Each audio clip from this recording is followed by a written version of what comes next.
right. Good evening. Good evening. This is Mike Barnes, the financial first responder. So, today, I want to talk to you about a topic that most people don't think about, but it is so important.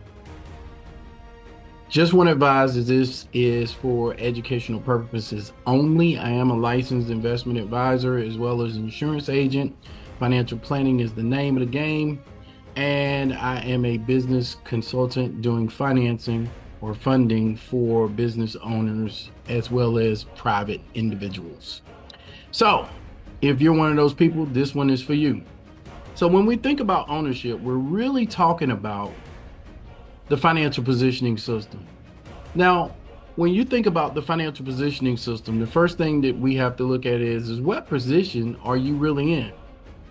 Have you protected your future, and are you going to leave a legacy? Now, before I get started, there's a quote by Eric Thomas, and he says, financial literacy is the foundation. Ownership is the key. Legacy is the result. I repeat, financial literacy is the foundation. Ownership is the key, and legacy is the result. So, the first thing that we want to talk about is we want to talk about generating earned income. Now, for most of you, that might be with your W-2, or if you're a 1099 or you own a business, that is income that is generated from that business or from yourself. So it's active, or it could be passive. Then we want to save, so we want to keep more of what we earn in all those capacities. We want to grow by building the wealth, by doing some smart investing. We want to protect and shield your assets and income. And then we want to position. That position is so important. We need to align our assets for the max impact and tax efficiency as we can. Now, for some of you, I highly suggest you get a tax strategist, a tax advisor, someone that actually does this for a living. As a financial planner, we go out and we rely on tax planners, tax strategists, as well as CPAs. And not every CPA is built the same. So I'm not going to say you got to go to a CPA. You just need to go to a person that does tax strategy, not a tax preparer, but tax strategist. 6, we want to transfer, meaning we want to pass on wealth with the purpose and with a strategy. A lot of you don't have a will, you don't have a trust, you don't have powers of attorney, you don't have holding companies, you don't have LLCs, you just out there running naked. There's an old saying that when the tide comes in, everybody's covered, but when it goes out, you can see who's naked. Now, number 7, legacy.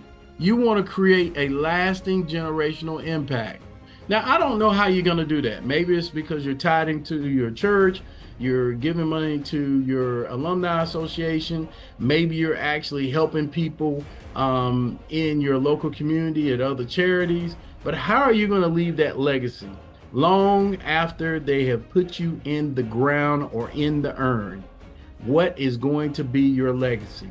So then that leads me over to the right of this, and we talk about ownership. Now, ownership, I came up with an acronym for you actually while I was walking today. And so I thought it might help you think about ownership in a different way. The first thing is we want to create opportunities for ourselves. In other words, you need to be able to recognize and create doors for financial achievement or advancement.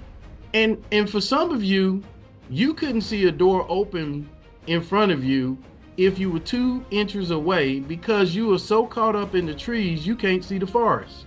So you can't see the forest or the opportunities that God has given you. And then when we talk about wealth, a lot of people think, oh, well, I'm wealthy. I was listening to an analogy and it was perfect. He was talking about, actually, it was Dr. Willie Jolly, and he was talking about a sermon at church this past Sunday, and he was talking about one of the athletes he had met, and he said that, Dr. Jolly was introduced as a person that helped people acquire wealth and from a friend at a restaurant, and the individual said, well, I'm already rich. Well, he didn't really listen to the statement. You see, rich people have to continue to do what they need to do. The owner of the team, as the example that he gave, is wealthy. He's making money, long money, even when he sleeps or she sleeps. So I want you to think about that for a second. Either you're rich, meaning, yeah, you're a millionaire, or you're a billionaire, you're wealthy. And for some of you, you say that's so far out of reach. But to be perfectly honest with you, if you're a male and you're over 50, your chances of becoming a multi-millionaire or billionaire are greater than someone that's in their 20s. Because why? You take calculated risks and you've had some experience in life. Most of them do not have experience, and they will lose what they do have because they will make foolish decisions. Earnings. Now, it says here that it's your income you generate from your efforts. But I want to stop you for a second. Are you really generating income from your efforts? See, some of you are old enough to remember pensions. Well, pensions are guaranteed money that companies had to pay out. And then they got slick based off of ERISA in 1974, I believe. And they basically said, hey, we don't have to guarantee your retirement anymore. We're going to give you a contribution or a defined contribution plan where basically it's based off of how you contribute. Not a defined benefits plan where we had to guarantee your benefits. So I want you to look at history, how stuff has happened over time. And then we talk about real property and real estate. See, it's tangible property that builds equity and cash flow. That might be a laundromat. That might be a storage unit. That might be a car wash. That might be a barbershop. That might be, now notice I said barbershop, but that doesn't mean you're the barber. It means you might own it. That might be a plumbing company, a HVAC. That might be a pest control company. That might be a cleaning service that you own, that you make revenue from. And then of course, real estate. Now, nobody can deny that real estate can make you a lot of money. I am a witness of that. Own an investment for 4 years, turned around and sold it, made some money. Now, shares. So we went through the O, the W, the N, the E, the R. Now we're in shares. Share of stock. Now you may be hearing about an IPO from a certain billionaire that's coming out right now, that is going to be coming out in the next couple of days. Hey, unless you've been studying it, don't buy it. That's the best financial advice I can give you. Unless you got a financial advisor or a stockbroker that is very well knowledgeable to how this is going to work, stay away from the IPO unless you have researched it. Now, homeowners. Here's the thing about being a homeowner. More wealth, and I think someone's book that I'm listening to right now, but I won't bore you with all of the information, but I will say that the book is definitely enlightening, and the individual is one of the top 250 recognized people that is in for the 250 well-known people. So with that said, John Hope Bryant is the author. What I would say to you is that more wealth is created through home ownership. However, most people, when they pass it down, their children do not keep the home. They tend to sell it. Then you have intellectual property. You have your ideas, your brands, your systems, and I will go back to systems, save yourself time, energy, and money, and creations of that generate income or wealth.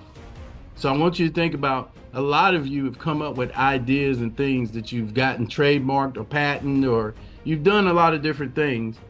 And because you have a system, it actually breaks down how you actually go about your intellectual property. Now, the last thing I'm going to use is the P, which is the protection of assets. Now, most of you at this point, I think you know this by now, need to shield your wealth, not your riches, your wealth from risks, lawsuits, taxes, and creditors. Because here's the problem. Most of you will make $1 million in your lifetime, but you won't keep it. And then those who do keep it will lose it because you don't protect it. So look, this has been for educational purposes only. I want you thinking about the financial positioning system, how you can put yourself in position, how you can protect your future, and how you can leave a legacy. That's what the financial positioning system does. Also, I want you thinking about ownership, that acronym we talked about. Opportunities, wealth, networking, earnings, real property or real estate, shares of stock, home ownership, intellectual property, and protection of all your assets. Now, if you are interested in becoming a member of the financial positioning system, I put the link there. But I will tell you this: if you are not a person that can be consistent in your life, or you don't believe consistent pays off, this is probably not the program for you, because you need to be consistent to do this. This has been for educational purposes only. I am Mike Barnes, the financial first responder. Please like and subscribe my channel. And I look forward to talking to you. And I will see you on the beaches of the world. God bless.